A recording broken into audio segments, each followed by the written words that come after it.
BRSCC Mazda MX-5 SuperCup arrives at Donington Park for its second visit to the Midlands circuit this year, this time though to crown a champion. Luke Herbert has a 10-point lead over Jack Harding, with 3 20-minute races standing between him and a third consecutive MX-5 SuperCup title. It's set to be a trio of spectacular races this weekend. Well, the cars are pulling up on the grid now ahead of our first race of the day. Here's how the points look arriving here at Donington Park. Herbert 10 points clear of Harding, with Hills in third, Patrick Fletcher now secure in fourth, with Gary Townsend looking to equally secure his 5th position here at the end of the season.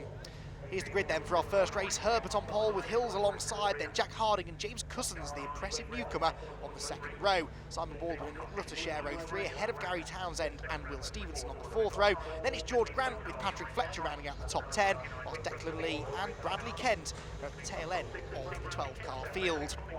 Well, it's been a phenomenal season of racing. We've had 21 races so far this year. Luke Herbert and Jack Harding almost inseparable, the same number of podiums. Herbert has one more win than Jack Harding. That 10-point cushion though all comes from these 10 fastest laps that Luke has scored this year. That's been what's made the difference, and Jack now needs a near perfect weekend to try and overcome that deficit to take the title. Away we go then, the lights out, the race is underway, and a good start made by Luke Herbert from pole position. Aidan Hills not so rapid away from the outside of row 1 though, and we'll have to work hard to try and close the door, because Jack Harding's trying to get up the inside of him as they go into Redgate corner. On board with Harding, round the outside goes Hills, and Jack Harding immediately tries to find a gap on the inside of Luke Herbert through Redgate. That didn't work though, but I think he has managed to lever the door open at the inside of Aidan Hills for second position as they race through Hollywood for the first time.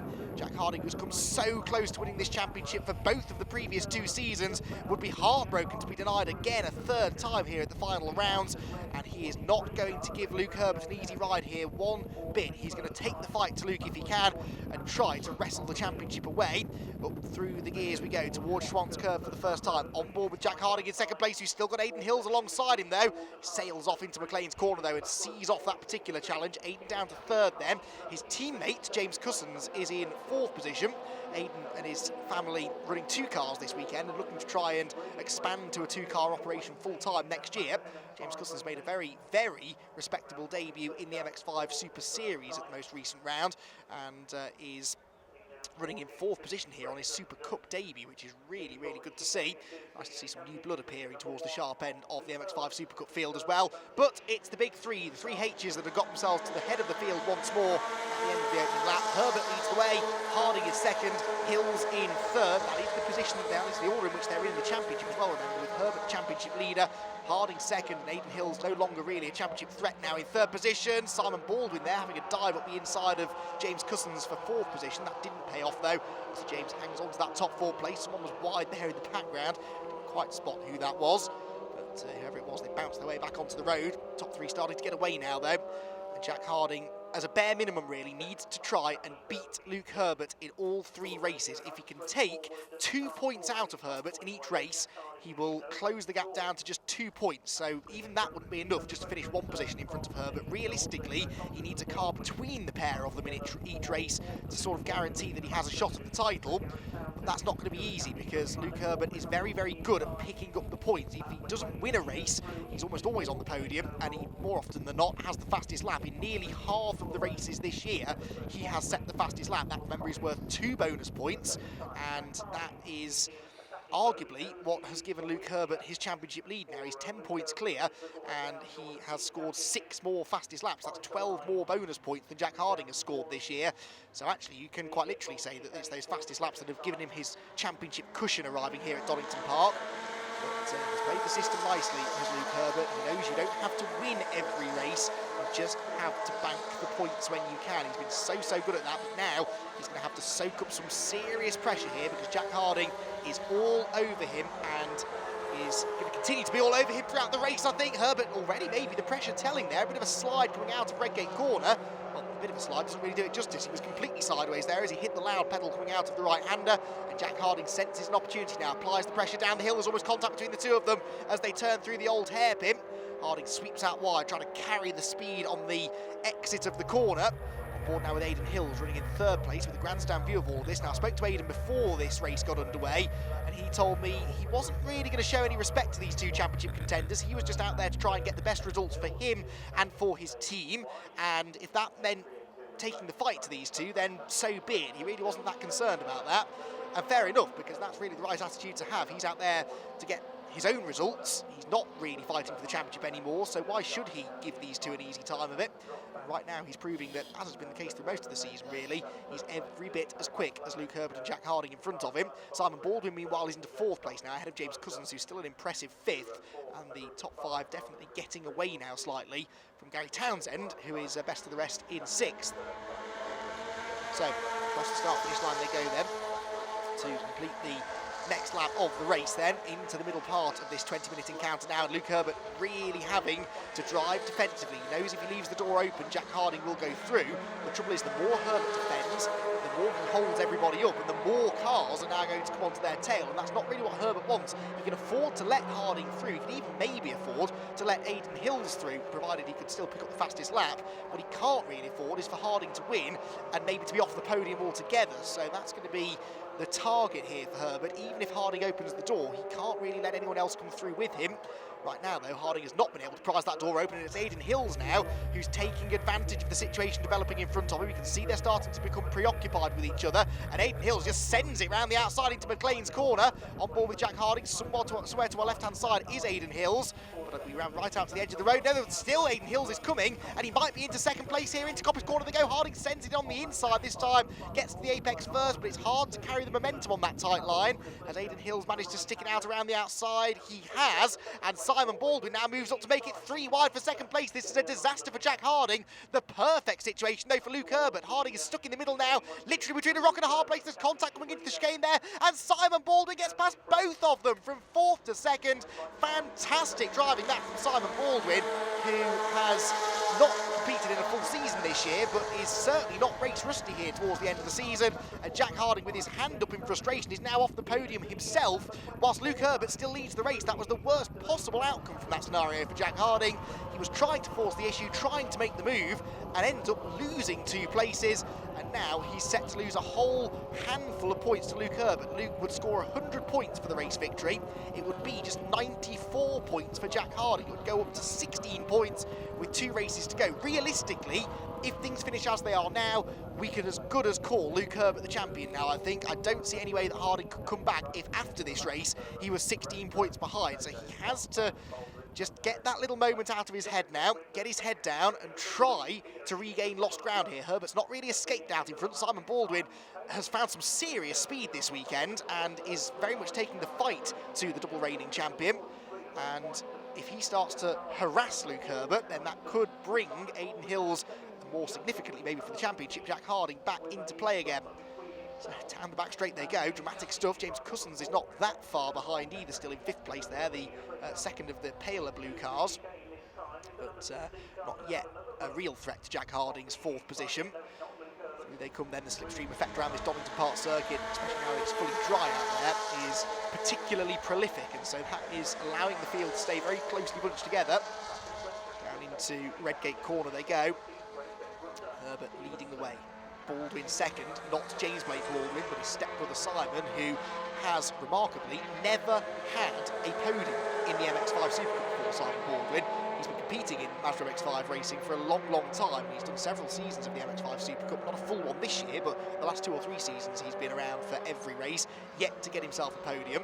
This is definitely, I'd say, the most impressive performance we've seen from Simon, and he's running extremely well now, right on the tail of Luke Herbert. Aidan Hills, though, is right on his tail, and somewhere around here is Jack Harding, also trying to force his way back onto the podium, and up the inside looks Simon Baldwin there for the race lead. Not content with a podium, Simon wants to win the thing, and had a big, big go at Luke Herbert there, up the inside into McLean's. The trouble is, as you can see, that momentum that it loses him, because he had to abort the attempt to get through, just backs him up again towards Aidan Hills, towards Jack Harding.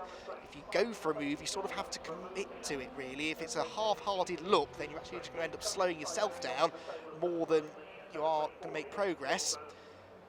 Baldwin sits back in the slipstream again down the exhibition straight, tones back up onto the rear bumper of Luke Herbert, and they come through to complete another lap. But still, the advantage very much going the way here of Luke Herbert, the race leader, the championship leader, not escaping in this race, but he's escaping in the points as it stands. Jack Harding knows he has to do something. We're already nearly halfway through this race. The rest of the field come. Bradley Kent, excuse me there, whose brother Lewis is competing for the TCR UK Championship title here this weekend at Donington Park. Go in that car actually. At the previous round did Lewis, thoroughly enjoyed himself. So Bradley, the younger of the two Kent siblings, back in the car for this weekend. Started 12th, but he's running inside the top 10 now. Towards the top of the hill we go again, on board with Luke Herbert, the race leader. And over to the left-hand side of the road, not feeling the need to defend then on this occasion, which is interesting. So Simon Baldwin, oh no, that's why he didn't defend, because Baldwin was already up the inside. So Simon Baldwin has his nose alongside into Coppice corner. They almost lean on each other, and Simon Baldwin commits to the move. This time they're side by side through the turn. Jack Harding's got back into third place as well, and all of a sudden it ignites with very nearly a lead change, and Jack Harding briefly into third place. But then just as quickly as it all changed, it's back to how it was now, because Harding runs wide out of Coppice, Hills goes back through into third position, and now starts to apply the pressure to Simon Baldwin. But you get the feeling something is going to kick off here. Jack Harding is a man on a mission to try and take advantage of whatever does happen in front of him, but Luke Herbert really is a sitting duck out in front with the effect of the slipstream around this place. He fended off Simon Baldwin on that occasion, but he's having to drive right down the inside of the road now into Redgate corner. Aidan Hills has a dive up the inside of Baldwin for second place as well. Simon Baldwin has contact, out wide goes Baldwin, he's sideways. Harding sees the opportunity, goes back up the inside and reclaims third position, and Simon Baldwin not particularly happy with that, but he was trying to size up Herbert for a move and didn't really account for the fact that Hayden Hills was going to come sailing through on the inside. So new order, it's Herbert that still leads, but it's now Hills second, Harding third, and Baldwin down to fourth, with James Cousins regaining time on them again now. So Jack Harding undoes some of the damage. That's 2 extra points that he's gained, and he'll now be looking to try and gain another 2 by getting past Aidan Hills. But really, it's not so much about the points right now. He just needs to get on terms with Luke Herbert. He can't afford, though, for Luke Herbert to escape. So again, Harding has to be clever here. Yes, he wants to attack Aidan Hills. Yes, he wants to try and apply the pressure, force him to defend, force him to make a mistake. But if Hills really starts defending, that'll hold them up. It'll allow Herbert to break the toe. We've seen Luke do this several times in the past. So Harding needs to box clever here, apply the pressure without forcing Hills to drive overly defensively. It's actually Harding that's having to drive defensively that time down the back straight, because Simon Baldwin was weaving around in his wing mirrors. Come out of the chicane, onto the pit straight once again. Into the second half of the race now. 5 cars almost together for the lead. Another 4 cars not being led by Patrick Fletcher, scrapping over 6th position. Fletcher is into P6 now. Focused quite rightly on the race lead battle, the championship battle that is raging at the front of the field. Through Redgate corner, Simon Baldwin very much a factor in this race, isn't he? He's not going to let these 3 more established front runners have it all their own way.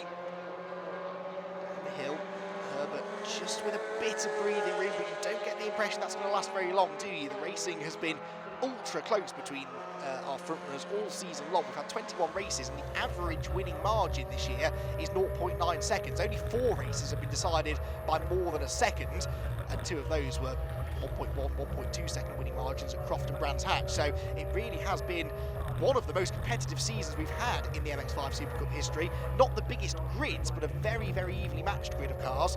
And these top 3 in particular in the championship have been at each other all the way through the season. It's provided terrific entertainment, little bit of needle maybe building up now between them, particularly between Jack and Luke, as their championship battle for the 3rd successive year starts to reach boiling point now here at Donington Park.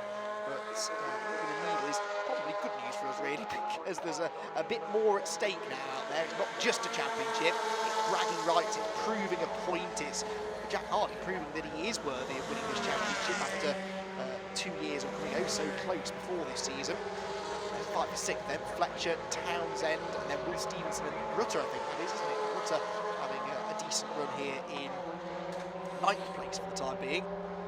As they turn into Redgate corner, there is Nick, the orange 99 car at the back of the queue. It's Stevenson though making a move, trying to get on the inside of Gary Townsend there as they came off Redgate corner. Don't know if he made that stick, but he certainly looked like he was going to pull alongside. Quartet back through the old hairpin.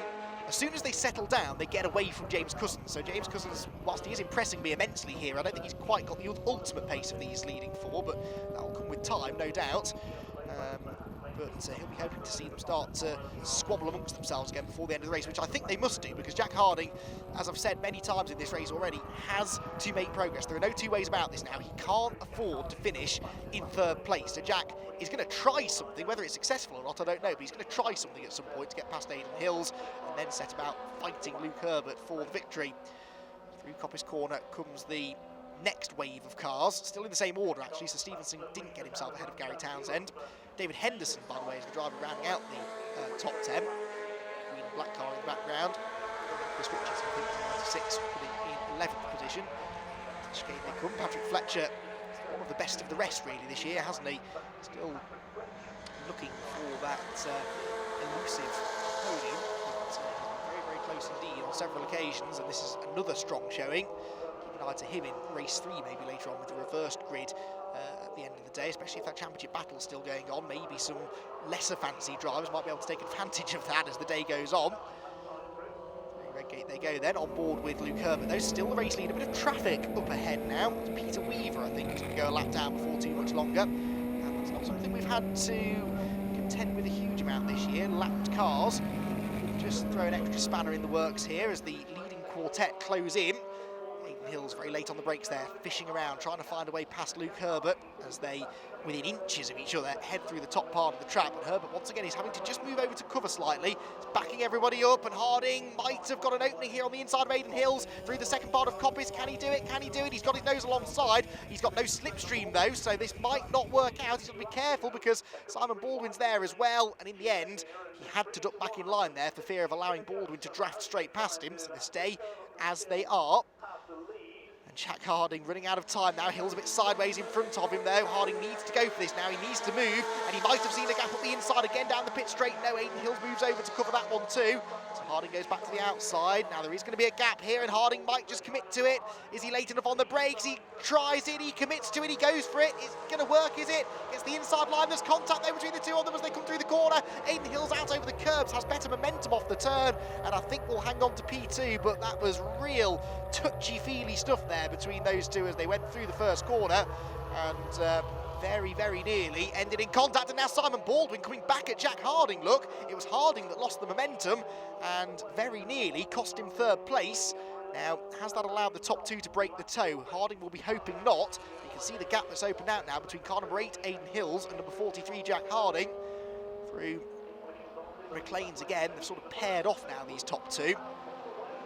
And Jack with a serious go there, getting past Aidan Hills, but this is what I mean, you've got to be committed. If it doesn't work, you risk losing so much momentum that the next group of cars comes past you instead, and Jack really can't afford to lose this third place again, especially this deep into the race now. He may almost run out of time to challenge Luke Herbert anyway, but certainly if he were to lose third position, you would have to say his chances of getting back onto terms with the race leader would be slim. It all changed though, the dynamics changed again now because the top two have broken clear. Aidan Hills has no pressure from behind, so he's free to attack Luke Herbert now without worrying about leaving the door open for Jack Harding, and immediately that's exactly what he does. Look, goes to the outside into Redgate corner, tries to switch back to the late apex, but this is going to start backing everyone back together again. It's the most noticeable gap we've had between any two cars in this group so far, the gap between Hills in second and Harding in third, but the more Luke Herbert feels the need to defend his race lead, the smaller that gap may become. Hills again takes a wider line into the old hairpin, carries more speed off the corner as a result. He sits in the slipstream now. Grandstand view of this now. We're on board with Aidan Hills in second. Look at the way the toe is working. It pulls him closer to the rear of the number 1 car, which will have to sit in the middle of the road to try and defend into McLean's. Again, slows them both down through the first right-hander. Hills wide line in. Doesn't quite actually nail the exit there, so Herbert won't need to defend into Coppice. But already, Harding is pretty much back with them. We should get a whiff of a slipstream down the exhibition straight now, and I reckon by the end of the lap we may have 4 cars for the lead once again. Over the hump in the road. Oh, off in the background goes somebody. That may have been Liz Walton, I think, who's just got a lap down, but the leaders almost making contact there as they go into the chicane. And That last little defensive move there from Herbert will surely now have given the run to Harding in third position. He's almost with them again now. Across the line they go. The team's cheering the drivers on from the pit wall into the final couple of laps of racing now in this first of 3 races this weekend. And Aidan Hills has a big look to the outside, tries to go right round the outside of Luke Herbert on this occasion, and keep an eye on Jack Harding in third. Can he join in? Can he get alongside Aidan Hills? Not right now he can't, but at least he's back on his tail again. And that lap or so that Aidan Hills had where he wasn't having to worry about Jack Harding is now well and truly over. Jack is filling his mirrors again. They go down into the old hairpin. Harding has a look to the inside, has to go for it, and he does go for it. He's over the curbs, he's almost into the side of Aidan Hills. There may have been contact there. Aidan Hills out onto the grass. He will fall down to third, he'll fall down to fourth place. In fact, Aidan Hills off the podium. And, well, it gives Harding second place. It gives him a shot maybe now at getting onto the tail of Luke Herbert. But is he going to be able to get there in time? And then even if he can catch Luke Herbert, will he be able to get past him? Ideally, Harding didn't really want Hills to fall that far back because he could do with getting ahead of Herbert and then let a few others through as well. Whereas now it's really a 3-horse race because Simon Baldwin has gone with him. But you can see now just how far back Aidan Hills has dropped after that grassy moment at the old hairpin. We didn't see if there was contact, but they were certainly very close on the way into the corner. And it's Jack Harding that comes out of it with second place now. So as things stand, he would lose just 2 points to Luke Herbert. The gap would be 12 points with two races to go. Interestingly, Simon Baldwin has the fastest lap, so he is taking those 2 bonus points at the moment as we go on to the final lap of the race. And Jack Harding is going to have a shot at this, isn't he? Look, he's caught Luke Herbert pretty quickly. If he gets through, he'll take 2 points out of him. So as things stand, it will be 12 points in Luke Herbert's favour. If they reverse the positions and Harding gets through, it would be 8 points. It'd be 6 points potentially if both Harding and Baldwin get through. So these are the fine increments we're working in here. Every position on the track that changes is going to have a significant bearing in this championship battle. And there's now just over half a lap to go in this first of 3 races this weekend at Donington Park. Jack Harding has caught Luke Herbert, but now the real work begins. He's got to try and find a way through. Where does he make his move? Well, McLean's is a possible option. He's late on the brakes, but he can't get up the inside. Forces Herbert to drive defensively. Who gets the better exit? Pretty even, actually, between the two of them, but Herbert's going to continue to weave around and just try to apply the pressure, try and force a mistake out of the man who makes so few mistakes, Luke Herbert. 2 corners to go, 1 more braking point realistically into the chicane, and Jack Harding is less than a car length behind Luke Herbert now, who will surely have to go defensive into the chicane. If he does that, then Harding has 2 options: go around the outside or try and tee up the late apex. I don't think that's going to work though. Into the chicane they go. Harding is quicker off the corner. It's going to be a drag race to the start finish line. Get the photo finish cameras ready. Absolutely neck and neck as they come to the checkered flag. Too close to call, and the timing screen says it was Harding. Harding got to the line ahead by thousandths of a second. A fantastic run to the flag, and Jack Harding has stolen the race victory from Luke Herbert at the very last corner. Phenomenal stuff there. Luke Herbert ends up in second place, and the gap comes down between the two of them. Well, sensational stuff, but post-race it was decided that Harding had exceeded the track limits at that final corner in getting up the inside of Luke Herbert. The position was swapped. Herbert gets the victory, and the gap actually goes out to 12 points now with just 2 races to go. What drama here at Donington Park. Simon, congratulations on third place. That was a manic race out there. Lots of action going on, lots of slipstreaming. It was a fantastic race. I thoroughly enjoyed it from beginning to end. So, yeah, really enjoyable. There's a little opportunity perhaps to get into the lead there that I blew, and but then I also went for the lead at the wrong place on another occasion. So it was kind of settled for third, and very happy to get that. Yeah. Donington seems to be a good place for the MX-5s. You seem to be able to slipstream quite a lot. Is that something you're going to hope to do in the next race? I think it's inevitable here. You've got a long drag up the hill, and it's quite windy in places, and a long straight, so it's always big opportunity for drafting. So driving away into the distance for a win is not very practical unless people fight behind you, and that's the only possibility here, is they fight for the championship, and maybe one of us gets a drive off into the sunny distance. Yeah, maybe. We'll see tomorrow. That's an interesting strategy. We'll see how that pans out, but congratulations on your podium. Thanks very much, and a big thanks to Blink Motorsport, because they've just done such a good job setting the car up, so thanks guys.